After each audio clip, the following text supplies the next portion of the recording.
Birmingham city council کے cabinet ممبر counsellor Wasim ظفر کی جانب سے سابق administrator local government Mirpur Azad Kashmir راجہ ظفر معروف کے اعزاز میں عشائیہ کا اہتمام کیا گیا، جس میں کمیونٹی ممبران نے خصوصی شرکت کی۔ تقریب کا حوالہ بتائیں گے علی رضا اپنی اس رپورٹ میں۔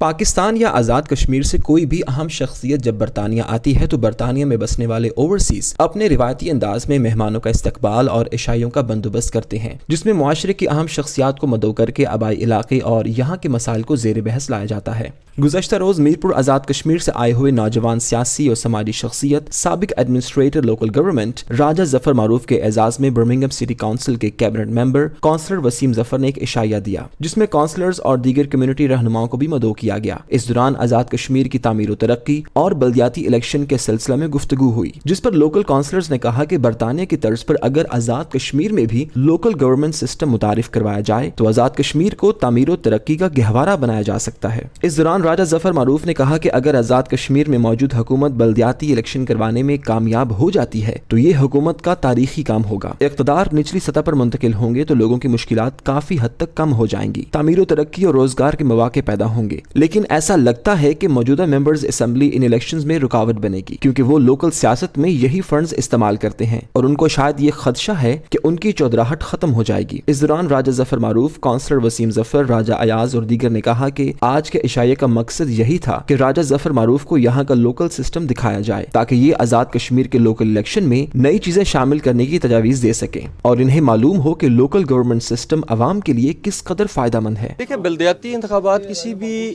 جس ملک میں آپ اس وقت ہیں یہاں بھی دیکھیں سارے کا سارا جتنی بھی تعمیر و ترقی ہے وہ بلدیاتی لوکل گورنمنٹ سسٹم جو ہے وہ کرتا ہے، تو اس کے لیے بہت ہی ضروری ہے۔ اور دوسرا سب سے بڑھ کے یہ ہے کہ جب سے بلدیاتی انتخابات نہیں ہوئے اس وقت سے یہ جو گراس روٹ کی جو لیڈرشپ ہے وہ ختم ہوگی، اور اس وقت پاکستان میں آزاد کشمیر میں یہ دیکھیں کہ کتنے عرصے سے انتخابات نہیں ہو رہے، اور اس حوالے سے گورنمنٹ نے یہ اعلان کیا اور یہ بڑا خوش آئند ہے۔ اللہ کرے کہ یہ انتخابات ہوں، لیکن اس کے یہ میں کہوں گا کہ جو ہماری اسمبلی ہیں، جو ممبران اسمبلی ہیں، وہ بھی یہ نہیں چاہتے کہ یہ انتخابات ہوں، اس لیے کہ ان کے اختیارات میں بھی کمی آ جاتی ہے۔ میں تو سمجھتا ہوں کہ جس طرح کا پاکستان میں چل رہا ہے اس طرح پارلیمانی نظام کی کوئی ضرورت نہیں ہے۔ اگر پارلیمانی نظام چلے جس طرح ہو رہا ہے، کروڑوں کے حساب سے پیسے ضائع ہو رہے ہیں، وہ کوئی پارلیمانی بات ہو رہی ہے؟ وہاں کوئی پبلک کے لیے میٹنگز ہوتی ہیں یا جو کروڑوں کے حساب سے وہاں